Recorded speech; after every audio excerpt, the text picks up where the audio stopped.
Praise the Lord. ஆண்டவரும் உலக இரட்சகருமாகிய இயேசு கிறிஸ்துவின் இனிய நாமத்தினால் உங்கள் யாவரையும் எங்கள் மாராநாதா திருச்சபையின் சார்பாக வாழ்த்தி வரவேற்கிறோம்.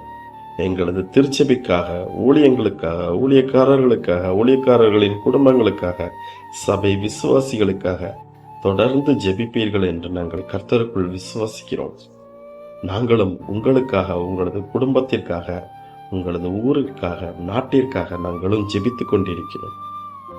இந்த நாளிலும் அவர் நமக்கு கொடுக்கும் நம்பிக்கையின் வார்த்தை, நீங்கள் கலங்காமலும் பயப்படாமலும் இருங்கள் என்று எசாயா தீர்க்கதரிசியின் புஸ்தகம் 44வது அதிகாரம் 8வது வசனத்தின் ஒரு பகுதியில் இன்று அதிகாலை வேளையிலே நம்மை பார்த்த ஆண்டவராகிய இயேசு கிறிஸ்து கூறுகிறார், மகனே நீ கலங்காமலும் பயப்படாமலும் இரு. மகளே நீ கலங்காதே, மகனே நீ கலங்காதே, பயப்படாதே என்று அதிகாலை வேளையிலே நம்மை பார்த்து ஆண்டவராகிய இயேசு கிறிஸ்து கூறுகிறார். ஆம் தேவனுடைய பிள்ளைகளே, கர்த்தர் நம்மை சோதித்தாலும் நமக்கு தைரியம் கொடுக்க வல்லவராய் இருக்கிறார்.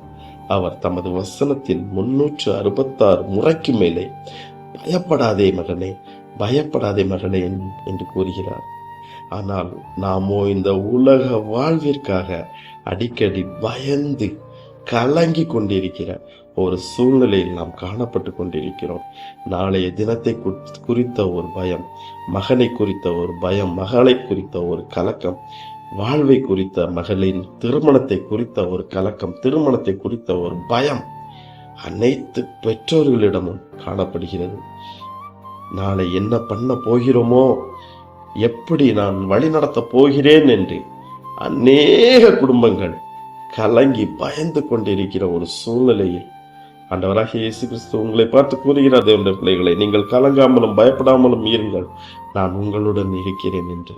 நீங்கள் எந்த காரியத்தை குறித்து கலங்கி பயந்து திகைத்து நின்று கொண்டிருக்கிறீர்களோ அந்த காரியத்தை உங்கள் கண் முன்னே உங்களை வைத்து அவர் வெற்றி சிறக்க பண்ணுவார் என்பதை நீங்கள் விசுவாசிக்க வேண்டும். தேவனுடைய பிள்ளைகளை, ஒருவேளை நமது சத்துருக்கள் பலத்து காணப்படலாம், ஆனால் நமது சர்வ வல்லவராகிய ஆண்டவராகிய இயேசு கிறிஸ்து நமக்காக நம் முன் நின்று யுத்தம் பண்ணுவார். உங்களது பிரச்சனைகளுக்காக, உங்களது போராட்டங்களுக்காக நமது ஆண்டவராகிய இயேசு கிறிஸ்து நமக்கு முன்பாக நின்று நமக்காக யுத்தம் பண்ணுவார் என்பதை நாம் மறந்து போக வேண்டாம்.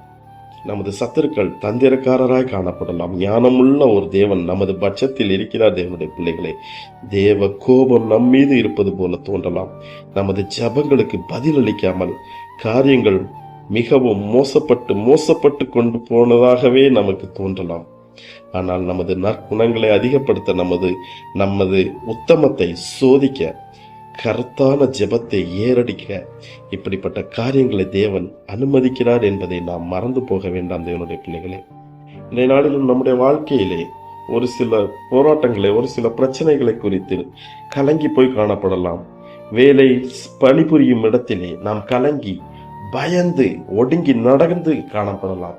ஆண்டவராகிய இயேசு கிறிஸ்து இந்த அதிகாலை வேளையிலே நம்மை பார்த்து கூறுகிறார், மகனே உன் தலையை நான் நிமிர்த்துவேன், நீ கலங்காமலும் பயப்படாமலும் இரு என்று ஆண்டவராகிய இயேசு கிறிஸ்து நமக்கு வாக்கு கொடுக்கிறார். நாம் நம்பிக்கையில் உறுதிப்பட்டு விசுவாசத்தில் விடாப்பிடியாய் காணப்பட வேண்டும். என்னுடைய பிள்ளைகளை, கர்த்தர் நமக்காக வெளிப்படுவார் என்பதில் எந்த ஒரு சந்தேகமும் இல்லை. நமது அனுபவத்தால் அவர் வசனம் உண்மையுள்ளது என்பதை நாம் கண்டறிவோம். இப்போதும் எந்த பதிலும் அவர் சொல்லாவிட்டாலும் நமது இருதயம் விரும்புகிறபடி சீக்கிரம் அவர் செய்வார். அதனால் நாம் பயப்பட வேண்டிய அவசியம் இல்லை, அதனால் நாம் கலங்க வேண்டிய அவசியம் இல்லை. தேவனுடைய பிள்ளைகளை, இந்த வார்த்தைகளை கொண்டு ஆண்டவராகிய இயேசு கிறிஸ்து உங்களை ஆசீர்வதிப்பாராக. ஆமென், ஆமென்.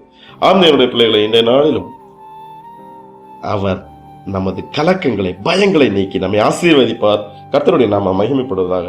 ஆமென், ஆமென்.